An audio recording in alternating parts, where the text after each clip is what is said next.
കാസർഗോഡ് നിന്നും ഈ മാസം 10-ന് വീട് വിട്ടിറങ്ങിയ ആതിര കണ്ണൂരിൽ വെച്ച് പോലീസിൽ കീഴടങ്ങി. കോടതിയിൽ ഹാജരാക്കിയ പെൺകുട്ടിയെ സ്വന്തം താൽപര്യം കണക്കിലെടുത്ത് ജീവിക്കാൻ വിട്ടു. മതപഠനം തുടരണമെന്നാണ് പെൺകുട്ടി നിലപാട് അറിയിച്ചിരിക്കുന്നത്. തന്നെ കാണാതായതോടെ തനിക്ക് IS ബന്ധമുള്ളതായി നടന്ന പ്രചാരണം ആശങ്കയുണ്ടാക്കുന്നുവെന്ന് കീഴടങ്ങുന്നതിന് മുൻപ് ആതിര ഏഷ്യാനെറ്റ് ന്യൂസിനോട് പറഞ്ഞു. മകളെ കാണാതായെന്ന് രക്ഷിതാക്കളുടെ പരാതിയിൽ അന്വേഷണം നടക്കുന്നതിനിടെ കണ്ണൂർ ബസ് സ്റ്റാൻഡിൽ വെച്ച് രാവിലെയാണ് പെൺകുട്ടി കാഞ്ഞങ്ങാട് നിന്നുള്ള പോലീസ് സംഘത്തിന് മുന്നിൽ കീഴടങ്ങിയത്. കണ്ണൂരിൽ തന്നെയുള്ള കൂട്ടുകാരിയുടെ വീട്ടിൽ താമസിക്കുകയായിരുന്നുവെന്ന് ആയിഷ എന്ന ആതിര പറഞ്ഞു. വിവിധ തരത്തിലുള്ള പ്രചാരണങ്ങളാണ് തിരോധാനത്തെക്കുറിച്ച് ഉണ്ടായിരുന്നത്.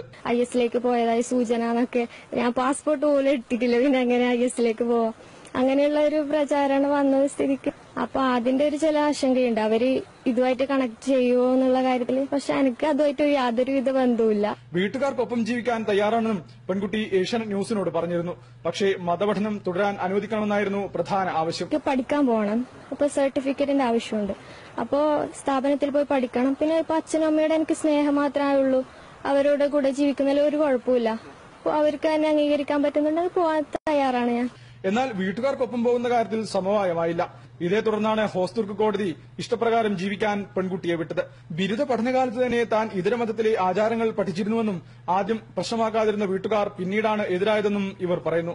ആരുടെയും പ്രേരണ കൊണ്ടല്ല മതം മാറിയതെന്നും വീട് വിട്ടതെന്നും ഇവർ വ്യക്തമാക്കി. ഏഷ്യാനെറ്റ് ന്യൂസ്, കണ്ണൂർ.